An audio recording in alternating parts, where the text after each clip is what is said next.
Comparative advantage deals with which country can produce a good more efficiently than another. Absolute advantage deals with quantity of production. The country that produces more of a certain good has the absolute advantage. Comparative advantage is found by calculating the opportunity cost. All right, so a quick note about absolute advantage. It's really easy. All you need to do is look at the values for these two countries. So who has the absolute advantage in rice? It would be China because 100 is greater than 50. And who has the absolute advantage in tea? It would be India because 30 is greater than 25. To calculate the opportunity cost, take the quantity of the desired product and divide it by the quantity of the other product involved in the trade. Okay, so in this problem, India produces 50 kilograms of rice and also produces 30 kilograms of tea, right?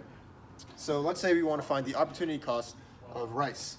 So we must first consider the amount of tea, because we want to divide tea by rice. Because when you're calculating opportunity costs, whichever product that you want to find the opportunity cost for, you must divide the other product by the product you're trying to find opportunity cost for. So in this case, it would be the amount of tea, which is 30 kilograms, divided by the amount of rice, which is 50 kilograms. So it would be 30 divided by 50, which simplifies to 3 over 5. And then it would be one rice equals to 3/5 tea.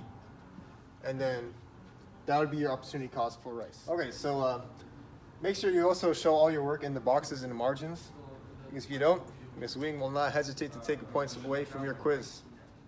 Once you have found all the opportunity costs, you see which country has the lower cost for each good.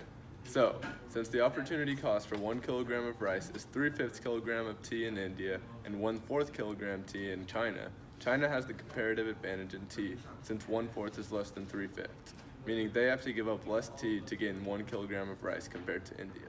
Trade allows countries to efficiently export and import goods. Whichever country has a lower opportunity cost or comparative advantage for a certain good should specialize in that good for trade.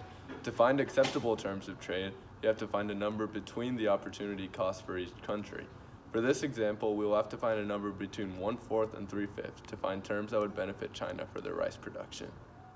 So to find the acceptable terms of trade for both goods for both countries, for example, let's say we want to find acceptable terms of trade for rice.